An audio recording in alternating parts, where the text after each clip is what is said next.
ভগবান শ্রীকৃষ্ণের মাখন খাওয়া কোনো সাধারণ কথা নয়। কখনো ভেবে দেখেছেন মাখনকে কেন জোড়া হয়েছে শ্রীকৃষ্ণের সাথে? কারণ মাখনের সাথে একটি রহস্য লুকিয়ে আছে, মন দিয়ে শুনুন। এর আসল রহস্য, মা যশোদা কিভাবে মাখন বের করতেন। একটি মটকার মধ্যে একটি দই থাকে, তার মধ্যে লাঠি রেখে সেই লাঠির মাঝ বরাবর যখন দড়ি বেঁধে আগে পিছে টানবেন, তখন দইয়ের মন্থন শুরু হবে। আর সেই মন্থন থেকে সেই দই মাখনে পরিণত হয়। কিন্তু আসল রহস্য এই দই মন্থনে। একবার এই দইয়ের মটকাটাকে উল্টো করে দিন।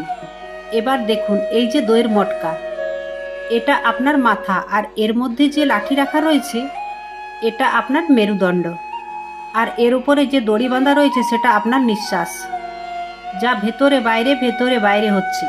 এখন এর থেকে আর সহজ উপায় কিছুই হতে পারে না ধ্যানের জন্য। প্রতিদিন ৫-৫ মিনিট এই দইয়ের মন্থন শুরু করুন।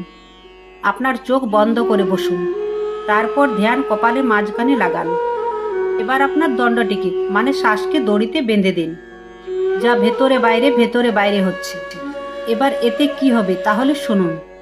যখন আপনি আপনার কপালের মাঝখানে সমস্ত ধ্যান, সমস্ত মনোযোগ লাগাবেন, যত গভীরভাবে লাগাবেন তত আপনার নিঃশ্বাস ছোট হতে থাকবে। একই প্রকার হয় সেই দই মন্থনে। যখন মাখন বের হওয়া শুরু হয় তখন আর বেশি জোরে দড়ি টানতে হয় না। সেম টু সেম এখানেও হচ্ছে। প্রতিদিন ৫-৫ মিনিট আপনার মাখনকে বের করুন। ধীরে ধীরে কৃষ্ণ নিজেই আসবেন সেই মাখনকে খেতে। একে যোগের ভাষায় কৃষ্ণ প্রাণ বলে। হরে কৃষ্ণ।